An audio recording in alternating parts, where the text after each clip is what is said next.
Yan ang proseso ng asukal na pula. Ang tawag dito ay maskubado, no? Maskubado, yan o. Yan kung nakikita kayo, pinapala, pero malinis naman yung mga pala. At saka stainless naman yung masahan nila. Yan.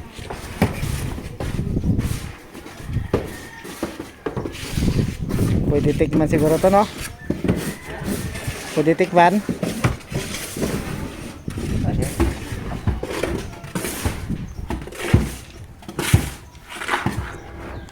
Sarap.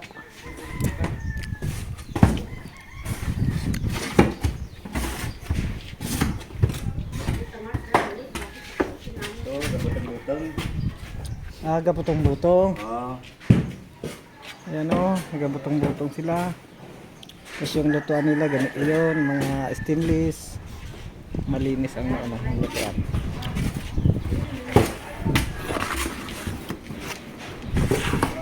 Yan ang asukal na galing sa tubo.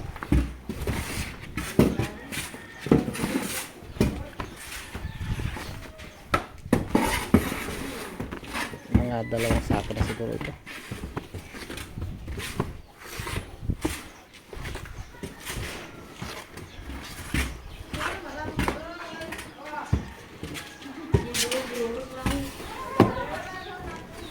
Yan kung paano magawa ng asukal na pula na may bilog-bilog, masarap.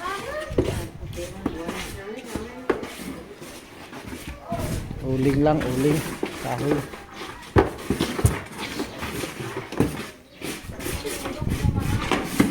Ayan, kanina pinaproseso pa lang dito yan. Tapos ngayon, yan.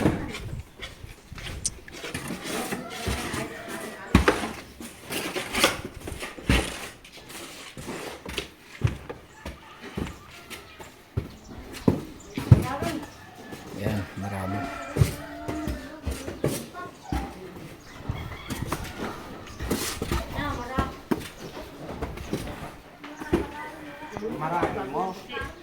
May bahagi pa na medyo basa pero magtuyo din yan maya maya. Naubot niya nga po. Basa. Basa.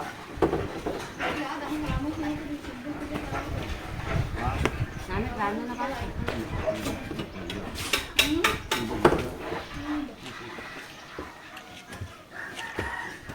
Ang dami nito na 20 taro. Abang. Simbog naman sa kahon na sa Tawagan ko rin, hindi mo tumbok simbog lagi. Hindi nga mga matapin.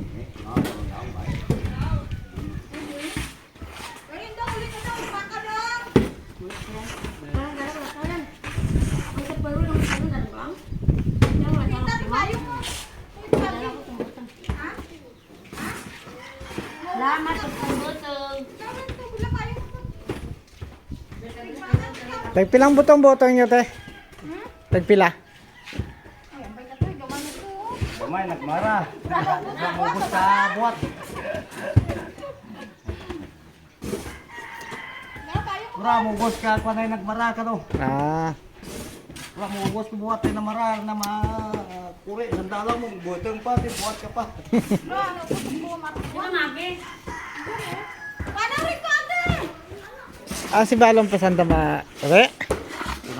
Sila? Ore na. Abi ko si Balong pa.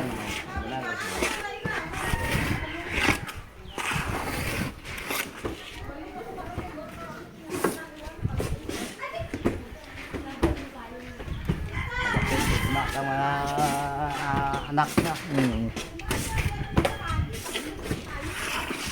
Apat sila nagapala para pinabaliktad-baliktad yung asukal para magtuyo siya. Yan. Kasi pag hindi siya ibabaliktad, hindi siya tutuyo. Maliwanag na asukal.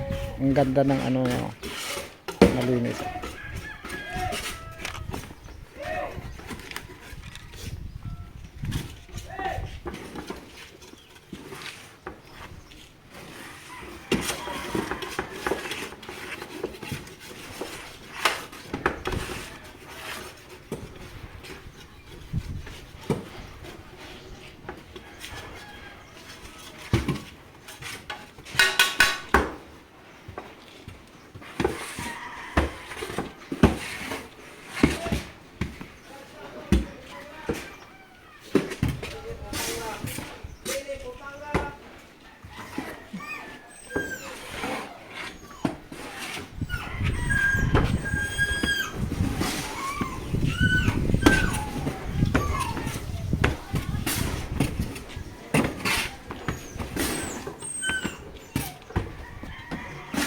Okay, ayan. Nakita niyo na kung paano gumawa ng asukal dito sa mano-mano.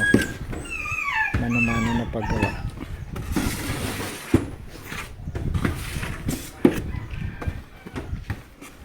Napagod din.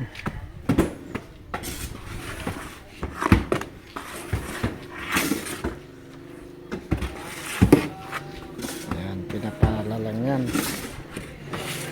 Pero malinis naman yung mga pala. Kaya ko yung pinaghaluan ng asukal stainless.